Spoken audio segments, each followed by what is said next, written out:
Les observateurs divergent sur les résultats du plan de normalisation initié par l'ancien président américain Donald Trump sous l'appellation d'accord Abraham. Si le rapprochement entre l'entité sioniste et plusieurs États arabes est aujourd'hui une réalité, différents niveaux sont néanmoins à distinguer. Le Bahreïn et les Émirats arabes unis constituent dans la région du Golfe deux modèles différents de normalisation. Manama a accueilli plusieurs hauts dirigeants sionistes, dont le chef d'état-major Habib Kouchavi.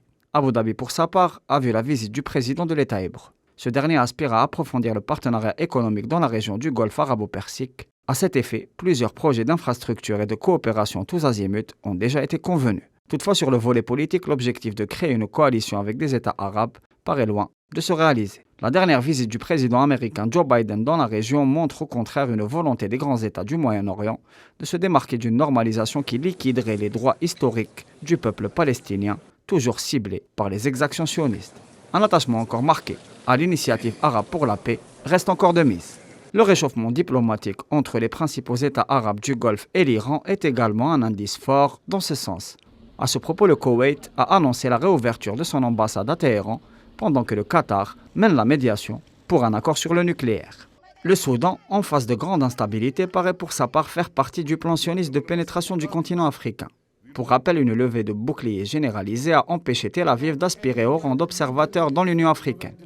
Néanmoins, le Royaume du Maroc, qui est engagé dans une dynamique qui va au-delà de la normalisation, vers une forme d'alliance coloniale, entérinée par la multiplication de visites de hauts responsables sécuritaires et de ministres sionistes dans la région maghrébine. Le dernier exercice African Lion, qui a eu lieu au Maroc, a vu pour la première fois la participation de l'armée d'occupation sioniste et constitue un indice dangereux pour les équilibres régionaux.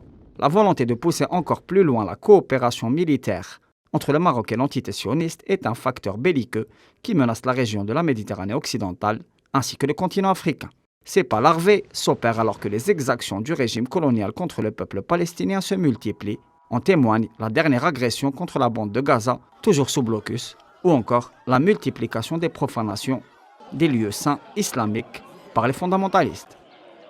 2 ans après les accords Abraham, l'opinion publique arabe demeure majoritairement opposée à la normalisation et reste attachée à la défense des droits légitimes du peuple palestinien et à la cause historique de la nation arabe.